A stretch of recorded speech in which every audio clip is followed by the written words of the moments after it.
Okay, we're going to go ahead and get started.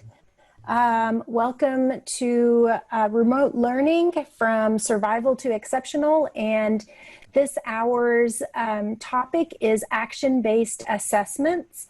I have here some faculty that will introduce themselves, but they will kind of share their experiences and see if there's anything that you can extract that to help you throughout the future courses. So Stephen, do you mind introducing yourself and we'll move around? Sure, no problem. I'm Bivin Sekula. I'm an associate professor of physics in Dedman College, and I'm also the director of graduate studies in our department.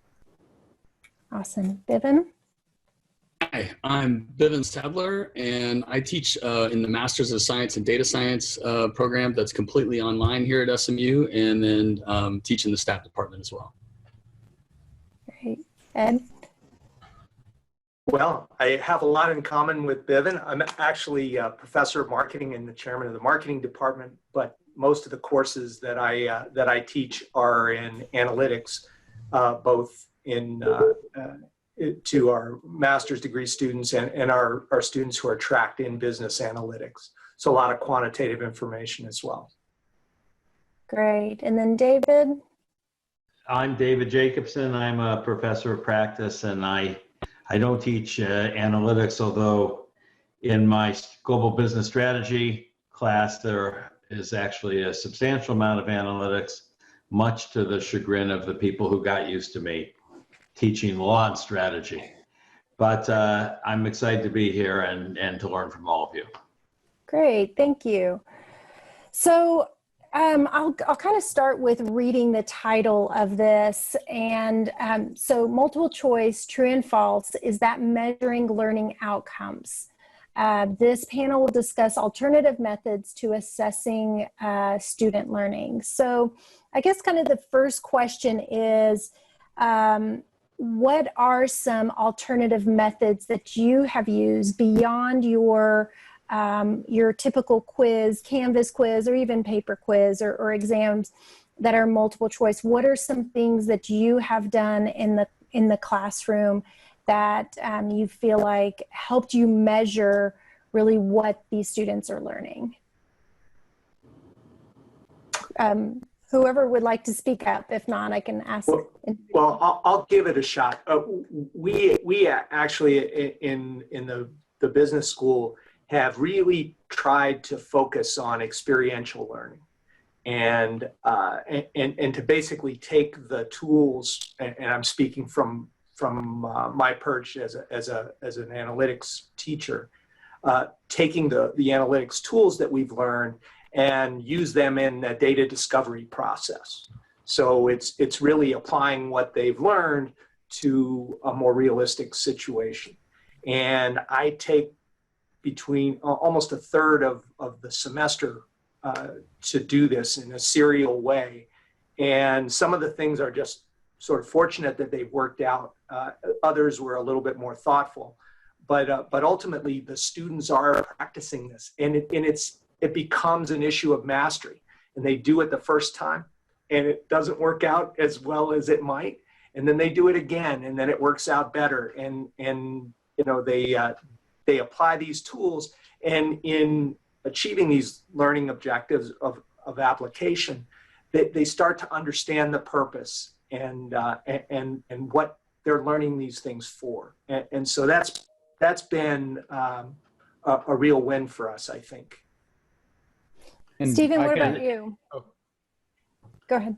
Sorry. Oh, okay. I do something similar in that in the course that we teach about global business strategy, and I do a version of it with law and strategy, we create a case, and it's not an out there can case. We create a case that goes across all 7 class sessions, and as they're addressing that, there's data and strategy involved. If I've done a good job, then the strategy is informed by the data, but that it's evolving through the week to week, and they're getting new information and new events are taking place inside the case, that it goes over time. And instead of having a test, what I'll do is present a complex set of events that the company is now facing, and that becomes the final, and they have to address that. And I don't care, you know, how they use it's not a test. It is a way of applying this. And by the way, it's real companies, and we're digging deep to find real examples and then taking them over time. Stephen, So how about yourself? there is no test per se. Right. Sometimes I think it's challenging because, you know, in a business school, especially at the graduate level, you have outcomes that you're able to do, but maybe at an undergraduate that may be a little bit different. And Stephen, can you kind of talk about how you kind of tackle this situation? Yeah, no problem. So first of all, thanks everybody for attending the panel discussion today. My most recent concentrations have been teaching courses at the introductory or sophomore level for physics students, although there's a mix of engineers and physics students in those classes. I can talk a little bit about action-based assessments on exams if audience members would be interested in that, but I think what I'll lead with here is the idea of the grand challenge. So inspired by a comment that Dean DiPiero made when he first came to SMU about providing students opportunities to learn by offering them open-ended investigations a la the grand challenge questions in some fields, and also inspired by books like XKCD's What If, about speculative outcomes of totally odd situations. We kind of created in the honors introductory physics sequence the idea of the Grand Challenge Project. You give the students a non-textbook, open-ended question at the beginning of the semester, and you give them 14 weeks to build up an investigation of it. And you checkpoint them in stages. They give presentations every month in the class, for example, as teams. So they're organized in teams to do this. And at the end of it, under normal conditions, they would produce a poster, we'd print it, and we'd have an open public poster night where members of the department, students from introductory physics classes, random friends and family and deans can wander in and ask them questions. And if they don't know what they're talking about, it's pretty clear pretty fast that they're out of their depth. So even if they've been faking it to make it, it's hard for them to pull that off for an hour live with a bunch of people grilling them with questions.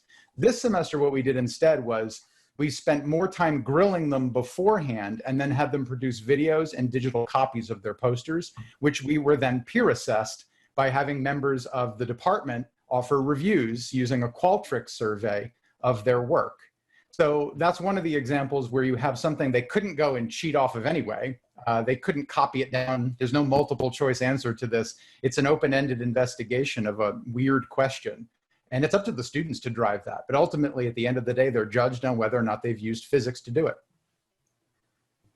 That's great. That's right. And I apologize. I did not start with, if you do, as we have these conversations, if you do have questions, there's a button down at the bottom that says Q&A. Feel free to put your questions in there and we'll try our best to address as many as we can. So thank you.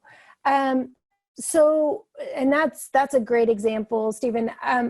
Can you tell me though, like, does that mean that you don't do any type of multiple choice or true and false to see where students are, or what does that entail? How can you help us with that? So, well, in the honors physics class is very special because it's immersive. I mean, riffing off what I think Ed said at the beginning, the goal here is to immerse students in the practice and force them to grapple with it in real time. In a more traditional class, like my modern physics class, there's pre-class quizzing, pre-class video, and reading assignments. In class, they're given problems they haven't seen before, and they have to try to solve them in real time, and they get bonuses for accomplishing that. Then there's homework and exams. They also had a grand challenge project in my class this semester. They had to give a team-based presentation at the end, which again was broadcast live, recorded, and assessed. That's great. Bivin, can you give us some insight on how you handle your assessments? Sure. Yeah, it's actually kind of piggybacking a lot on what Stephen just said. So I do 2 exams. So again, when we kind of moved over to the online part, I teach this, what turned into 120, it was on campus, obviously, like a lecture hall, and then that moved on to online. So in that one, I have 2 big exams, and I've taught this course a lot of times. And typically I have those 2 exams, but then we have, very similar to what Stephen had just said, I think I might try to get a more grandiose one that gets more attention from the students, like a grand. But it's just a poster contest where we present it in Hughes Trig. And for a long time, it was business stats, and then we kind of transitioned it to another, but a lot of the business students take this course. So I reached out to professors who was my neighbor, Jim Link, who would come in and judge the posters, and we'd have Dean DiPiero come in and judge the posters to give it that thing. So how to move that online? And kind of what we talked about yesterday is taking some of the weight off of the exams and the grade and putting it more into the project. And so in this project, it's very much kind of been talking about here is I usually have these 7 projects that are just kind of ones I used to just let them pick their own, but then they always picked sleeping versus grades. So I get like a whole bunch of these of the same one. So I gave them these 7 to work on. But then this semester, I was like, what am I doing? I can't just give them the one that I usually have. Let's study coronavirus. Let's study education in COVID-19. And so I've got 120 students, which broke into 40 groups of 3, and went SurveyMonkey. And they've got a reach to all sorts of students from all over the nation because of their buddies from high school. And so they reached out. So we've got like a sample now, a data set of over 2,000 students and their feelings on how well they can concentrate online versus on campus, how well they're engaged on campus and online, and then of course whether or not they favor online or on campus, scale of 1 to 10, and they've got their gender, they've got where they went to school, and all these. It's a very rich data set now. And that was the project that we had them record, because I would love to, anyway, it took me a couple of days, of course, to go through all of those videos and look at them. But the beauty is that it's on a Google Doc. So one of the big things is they can look at each other's work, which I think is huge. They can look at their own work, which always is kind of uncomfortable for me to look at myself, but very educational. And they can see if they're just kind of staring off into space or not. And I guess the last piece there is on the assessment part. They're all graded back to the kind of learning objectives. There's 4 learning objectives that I was approaching with this. One was a 2-sample hypothesis test of means, proportions, and regression, and then communication, which is of course a really big one, to be able to communicate it. And to Stephen's point, you can't communicate it if you don't really know it. And but everyone got their own individual presentation grade, but then everybody was responsible. If I did the regression, I was still responsible for the person who did the hypothesis test. So everyone had to look over each other's work. So it was a good review. And then, but then everyone wasn't penalized if somebody didn't prepare, and everyone got their own presentation grade. And so that was kind of my action base, but hopefully very topical. And I can't wait to take that data set and pass that off to the graduate students and let them hopefully come up with something interesting too. Absolutely. So if I can piggyback off of what Bivin was saying, the scale provides a bit of an issue, both an opportunity and an issue. So the sections that we've tailored for our online class are small, 15 up to 20 people. And when you do that, you have a couple of groups.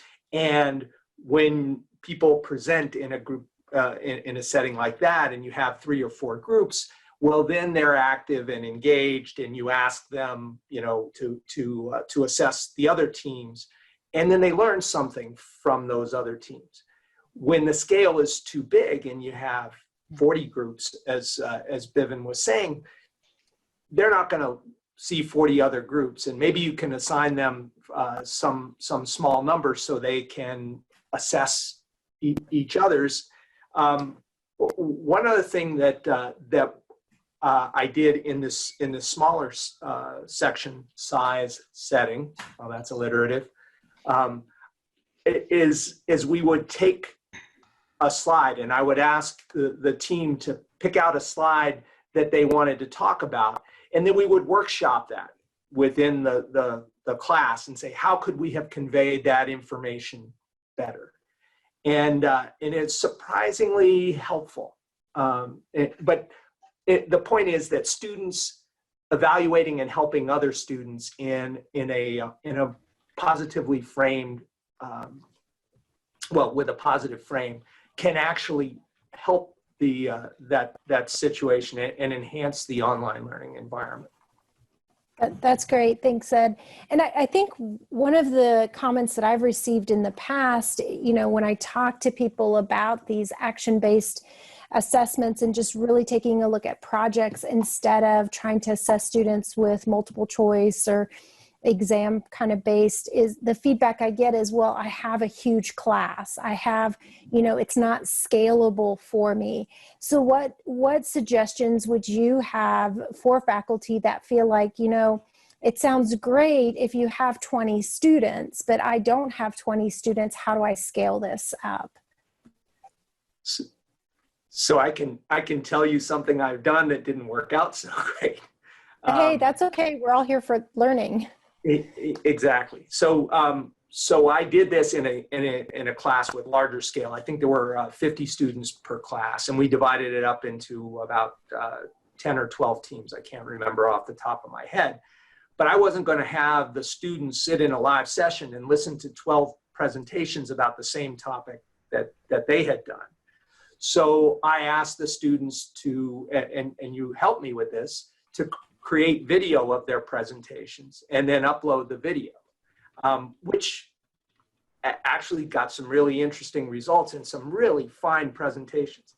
The feedback from the students was it was much harder to script and prepare to create a video than it was to make the presentation in class. And once again, I sort of lost the collaboration within the live session where they hear each other and they comment on each other's work. So I'm not sure how good it was, but it's a step towards something I think that'll work better. Bivin or Stephen, do you have any comments on how to scale these projects? Or? Well, so my most recent teaching experiences, especially during spring 2020, have been luckily with classes that were each only of about a size 10 students. So it's pretty easy to make that work given the things I said before.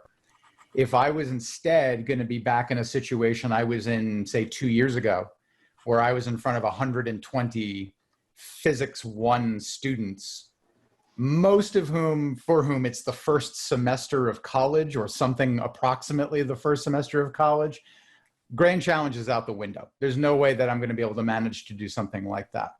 So what am I going to have to do? I'm probably going to have more assessments of smaller size to avoid the stress point of giant, 35% of your final grade, all or nothing exams, which is just creating an immense amount of stress and then breeds the whole, cleverness and cheating and so forth.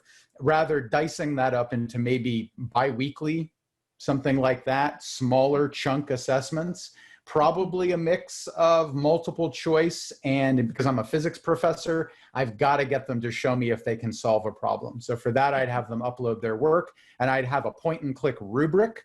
I would look at that work or have a teaching assistant help me look at that work, divide the pile, and then, have they mastered setting up a problem? Have they mastered the application of the concepts? Have they mastered putting the finishing touches on their work? Click, click, click, next one.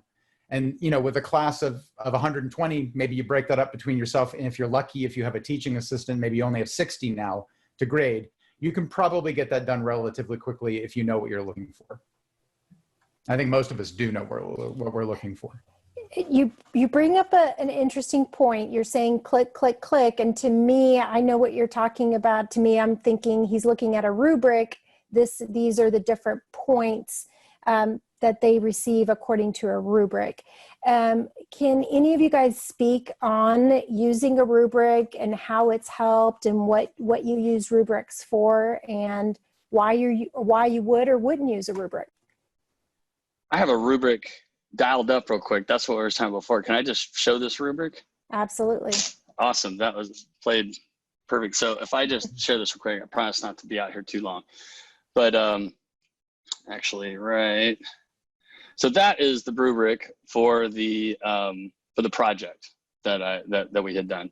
And I think it was, it really seemed to work out pretty well to, that, they know that this is a group grade, that they're all that whatever their PowerPoint presentation, the aesthetics of it, that they're all in it together on that one. And the analysis, they're all in it on that one. But the presentation performance is an individual grade. So everybody has to know what they're talking about. You can't lean on somebody else. You have to know your piece of the presentation backwards and forwards. And then there's a peer review part, so that they knew they couldn't hide from their, just kind of not, do anything, that there would be some repercussions for that. And that they actually got some points for submitting a peer review in case they wanted to try to dodge it that way. But again, I'm not a great super rubric writer, and I could definitely go to some class on that, but this at least helped kind of show everybody what was up on that. So for what it's worth, Bivin, mine looks very similar to that for the grand challenge problem presentations. And I like your idea about, because I want to encourage peer review, why not throw them an extra 5% above and beyond? Why not, right? Just to incentivize good behavior. That's great. That's great. I think rubrics are great, not only for faculty, you can embed them within Canvas. So as you're looking at, if they had to physically turn something in, you could quickly click on where they are, and it adds up the total for you. So just know that that is an option in Canvas, that those can be embedded within your assignments. But I feel like as a student, I think that rubrics are great because it shows what you're looking for. A lot of times, especially when you're doing remote learning and you may not have as much opportunity to really extract what the faculty person is what the end product needs to be, by providing that rubric for them, it just gives them a guideline on what you're expecting for them. So awesome. Thank you for that. I do want to jump on, we had a couple of questions on peer reviews. If you guys can talk a little bit about peer reviews, I think, doing group projects and maybe even doing projects that you're, primarily group projects, how do you handle the peer review process? How much weight is that? What have you guys done in the past? So I can speak to that. It's something I've done for a long time, and it works similarly online. So for the experiential learning projects that I've described, or it's a case and a series of presentations that evolve over the course. For each one of these, I have the students evaluate the contribution of the people in their team.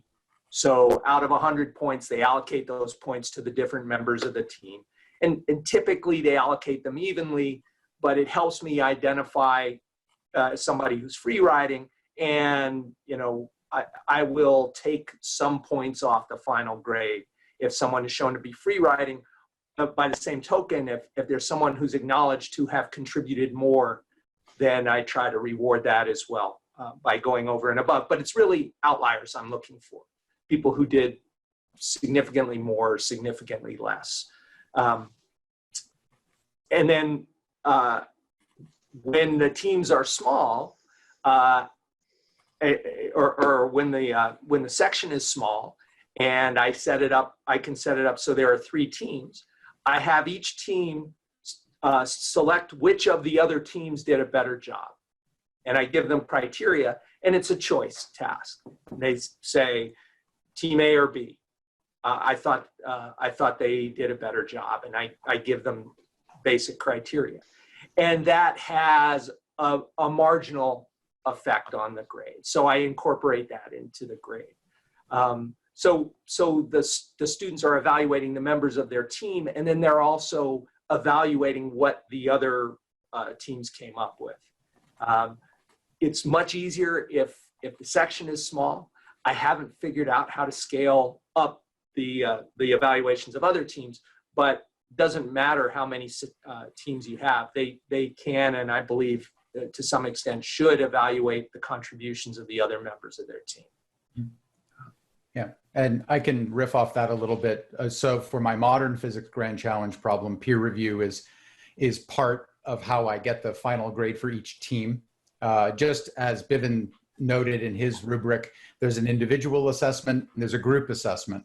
The individual assessment is based on my review and the reviews by students in the class, possibly even other faculty in the department. Graduate students will participate in this as well. They identify themselves on their ballot, and then they rank from 0 to 5 in the categories of the rubric. So they're basically giving them some number of stars, essentially, for those things. I give 20% weight to everybody but me, and 80% weight to me. Now, that's not perfect. I will likely tune that over the course of my lifetime, but that's where I started out, and it hasn't led to confusing or disappointing results. I do check the individual peer reviews. I use Qualtrics to deploy this. It's kind of like a voting system. If I see anomalous data, I can remove it from the analysis. So for instance, I had a bunch of students this semester who all weirdly submitted zeros for their peer reviews. I think they were just clicking through to get it done. So I ejected them from consideration at the end, and then factored that in to any mental decisions about what to do with their final grades if rounding up was an option. So these are things I keep an eye on. I look for good behavior and I look for bad behavior. Well, and you bring up a good point. I actually helped a faculty the past couple of weeks set up their peer reviews. So they did everything kind of by hand previously, where they were filling out sheets of paper and they were turning out all these sheets of paper. Well, we transferred everything into Qualtrics, and Qualtrics is a great tool for any type of survey collection. And so we put the information into Qualtrics. She sent out the link and gave them the deadline, and we were able to download all of the information and quickly analyze what used to take her hours to do. She was able to do very quickly. So Qualtrics is a great tool if you're needing to collect any type of service data, and it is something that is offered by SMU. So, and I'll just add, it has a learning curve, so make sure you get help from IT if it's offered. So, yes, yeah. Absolutely. Yeah, there's a little bit of a learning curve to try to navigate it for the first few times. Absolutely. So I noticed that Stephen and Bivin had an incentive for participating in the peer review, which I found refreshingly distinct from me. And now I feel like I must be the Grinch because I actually force people to force rank each other so that there has to be a 5 is best and a 1 is not, and they have to force rank each other around a bunch of different criteria relating to the timeliness of contribution and the attendance of meetings and other things. And then I look for consistency about that. If somebody doesn't submit this review, which is both personally reflective and reflective of the team, then they lose a letter grade, a whole letter grade. And but I haven't had anybody do that. On the other hand, if somebody has a poignant moment of self-reflection and then acknowledges that inside their review, they have an opportunity to earn bonus points. And so someone can redeem themselves by reflection and honesty, even if they perhaps disappointed some of their teammates, because what I'm looking for is that the group process itself becomes educational, not just how they did it. But I do force a forced ranking. And I guess that works with a bit of a different incentive system than Stephen and Bivin. Yeah, that's great. So you guys talked about projects and possibly some recordings. So what are some other ideas on action-based assessment that we can give people that could possibly work for different subjects? What are your thoughts? Well, so physics has a lot of math in it. And one of the things that I try to emphasize in my syllabus is that writing a good solution in a physics class is akin to it has the same skill set underlying it that a person who's judging, essay writing or creative writing would expect. You're going to have essentially key elements like an introduction, a body, and a conclusion. And it's no different for math. Math, you could argue, is maybe a bit more meticulous in that regard, in that if you violate a rule, you'll ruin the rest of the demonstration or the proof. But I try to force my students to be better at communicating using the language of mathematics. And so I refuse to make them type that into Canvas. They have to handwrite it, and they can do that on a digital surface like a tablet, if they have one, or they can use paper and they can take a picture of it. There's plenty of good scanning apps out there like Cam Scanner for mobile devices. Then they upload it to Canvas, and then I look it over. And if it doesn't follow the guidelines I set out for them, for instance, if I can't figure out what question they were answering because they didn't write it down, it's not a good problem-solving demonstration because they haven't put the introduction down, right? So it's pretty obvious right away on that action item, whether they are mastering at a fair level, at a weak level, and that's what makes sort of clicking through a Canvas rubric so straightforward for that. They're either demonstrating it or not. If I may, and perhaps it's a bit of a counterpoint, but just to illustrate for people who are watching, if it's all right, I'm going to share my screen and show a rubric for a project that I worked on. So this is one of the experiential learning assignments. The students had to create a presentation, and then the rubric is here on the right. This is in Canvas's speed grading function, and you can simply, as you go through, you can click on whether they did an excellent job with analysis, satisfactory, needs improvement, not evident. Same thing for decision support, and then presentation. And this was my first pass through. This is from a year ago, and I no longer do that. It's inherently so reductive. I'm interested in, well, at the risk of taking 2 seconds, I had a friend from high school ask me once, I told him what I was doing, and he said, "Oh, you're helping students, or you're teaching students how to think." And it occurred to me that I wasn't doing anything like that. I was teaching them material. And since I had that epiphany, I really think that it's part of our job to encourage and help students master modes of sophisticated thinking. And I find rubrics like that, which I developed, to be just a little too reductive. I want them to master something that's very difficult to master. And I find it hard to make enough Canvas quizzes to determine whether they have these techniques. And then can they use them in a more sophisticated problem-solving context? And just have to let them do it, give them our feedback the best that we can. And when students are also providing feedback for other students, I think that's advantageous. But I think assessing that is a tough nut to crack. With the appropriate degree of nuance and sophistication. Well, and as a counterpoint, 10 seconds, I'll just, panelist fight, right? Feel like we're in a real debate now. Just to add more meat to what I said before, class time in my class is spent learning. I demonstrate the act of problem solving for a particular set of topics, and then they work in class and I float around and nudge them on that. So by the time they get to the homework, they shouldn't be surprised about what's expected for a given subject area. And I make lots of comments. I mean, the other nice thing about the speed grader is I can type pages of comments on their work and say, you know, you didn't really argue this point correctly, or you're using this idea incorrectly. You should check out this page in the book and so forth, or see the notes. So it's the rubric is one part of a tapestry. Right, and that's precisely the feedback that they require. Yeah, it's a thread, so.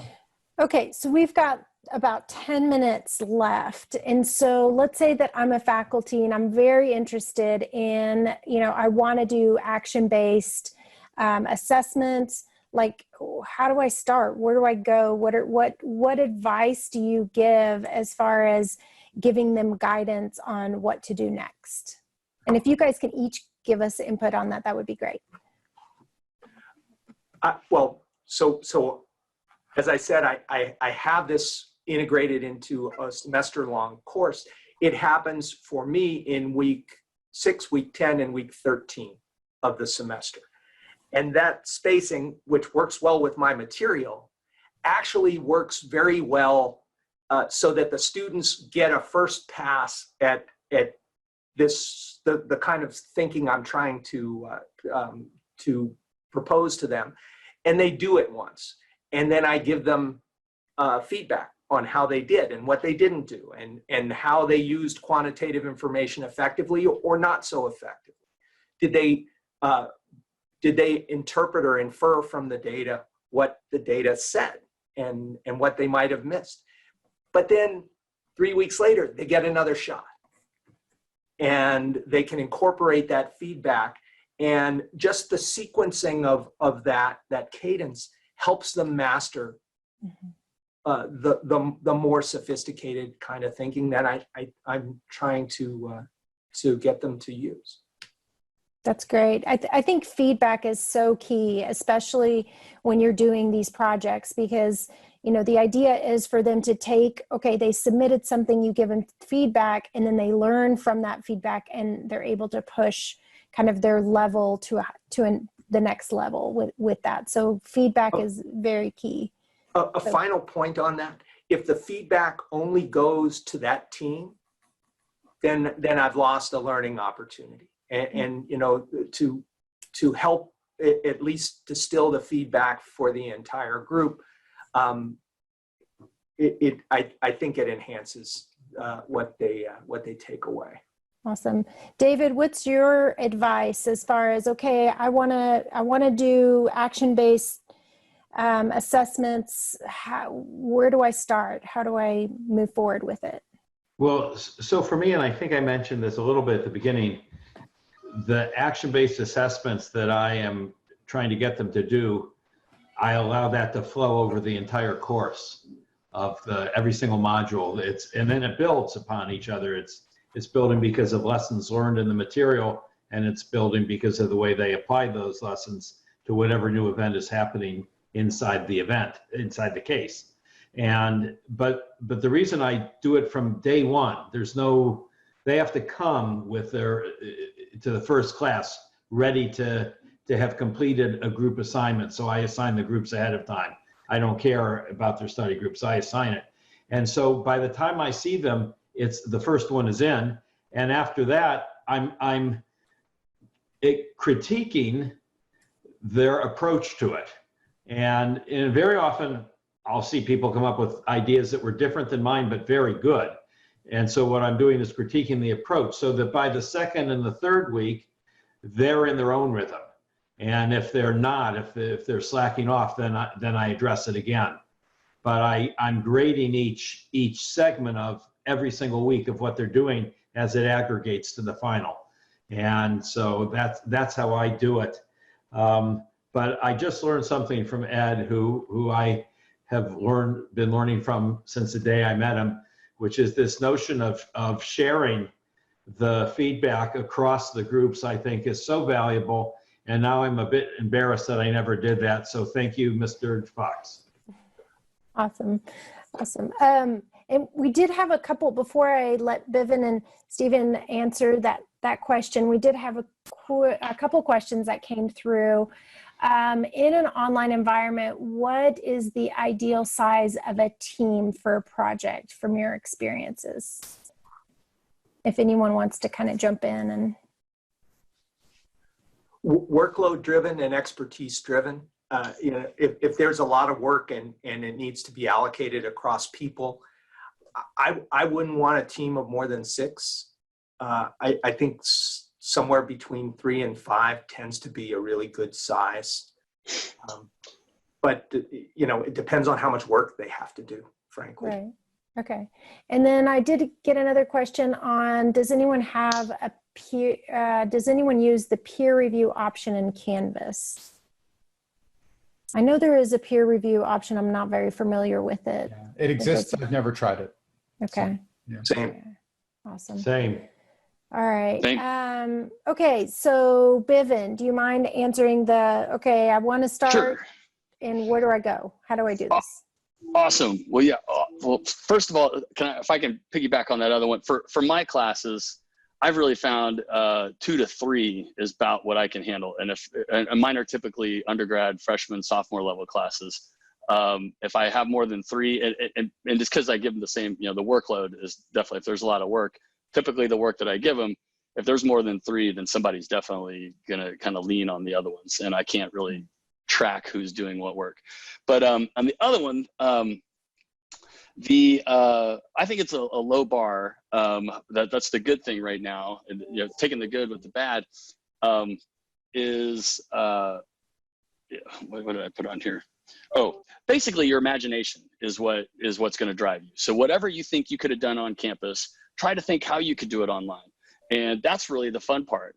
And then try it. When I taught a year at my old high school once, and I was like, hey, do you think this will work? And hey, do you think that'll work? And oh, I'm worried if it doesn't work. And he goes, try it. You know, that's the best thing you do. Just try it. Just see what's going to happen, and cool things will happen, and things you didn't even plan for will happen. So that's the real exciting side, and that excitement translates over to your students. So like I say in that study that I looked at, that I had the students collect data, when I say it's a low bar, just to feel like you should get out and try something, it was from 1 to 10, and they sampled, again, over 2,000 students. And the bar was huge on 10. So everybody out there is because we all got thrown into it, but everybody on this survey had favors. I can't resist, Christina. I just have to show this just one second. I promise this will be my last 15 seconds. But if you go, just to show the low bar piece, is this piece right there. That's that. So this is from 1 to 10, and sophomores, juniors, seniors preference regarding online classes. But what it was, 10 was we prefer on campus, and 1 we prefer online. And so and this is freshmen all the way to sophomore, juniors, and seniors. So if you're ever nervous about something, the bar is low right now, and just get out there and try it and let your imagination be the guide, I think is my advice. Awesome, thank you. Stephen? Yeah, I would say yes to everything that's already been said. I guess all I will add is, if you're nervous about what you've heard today and how to translate it into your classroom space, digital or otherwise, my advice is the same as I would give anybody else. Identify one thing in your class that you could turn from a more high stakes, single day kind of assessment, and split it and spread it out over the semester to turn it into an opportunity to interact more with your students, give that vital feedback, find ways to publicize that feedback. In my own case, for the honors physics class, every month the teams give presentations. Teams of 3 is what I shoot for. That way, if it goes down to a team of 2, it's still an achievable project. And if it goes to a team of 1, I can absorb them into another team. And I've had to do that repeatedly. So that happens about once a semester. They give presentations every month. There's an open Q&A. It is nerve-wracking for the students, but they see the kinds of questions that the other students and the instructors ask them, and then they know what to expect that they need to think about when they get up there and start talking, and the next month and the next month. So just pick one thing and think about a way that you could assess it in a more broad, spread out way, so it doesn't feel so high stakes, and maybe actually achieves even more than it was originally intended to. Nice. It's something Stephen said actually queued this up for me. I've learned from one of the section instructors who I work with in our online analytics course about students learning from students. And it's much more salient in a graduate class, I think, than in an undergraduate class. But in his classroom, there were breakout rooms online, and we would jump into a breakout room, and when the students were making mistakes and commenting on each other's mistakes, you know, one person was sharing the screen and they were talking about how to do it, and they were having debates about how to do it. And he said, let's get out of here. They're learning. Let them learn. And I think I've always had a bit of a heavier hand, but I think the more that the students can learn from students, and online actually facilitates that, the better off we are. And in some ways we can make it a better learning environment than in the classroom. That's great. That's great. Well, thank you so much. This kind of concludes our time. I think, Bivin, did you have a rubric, a peer review rubric that you when you shared your, you don't need to share your screen, but when you did share your screen. I did. Yeah, it was queued up there. If you don't mind sharing that, and we'll put it under the resources if you don't mind. Cool. I think that would be helpful for everybody. But this concludes our time. Thank you so much to all the panelists. I appreciate all of your time. And for the attendees, I hope that this was helpful. We do have a few more webinars set up for the rest of today, but I hope these past couple days have been helpful to everybody. Thank you so much for everyone's time. Thank you, Christina. That's great. Great job. Thank you, everybody. Thanks to everybody. Thanks, everybody. For participating. Yes. Thank you. Thank you.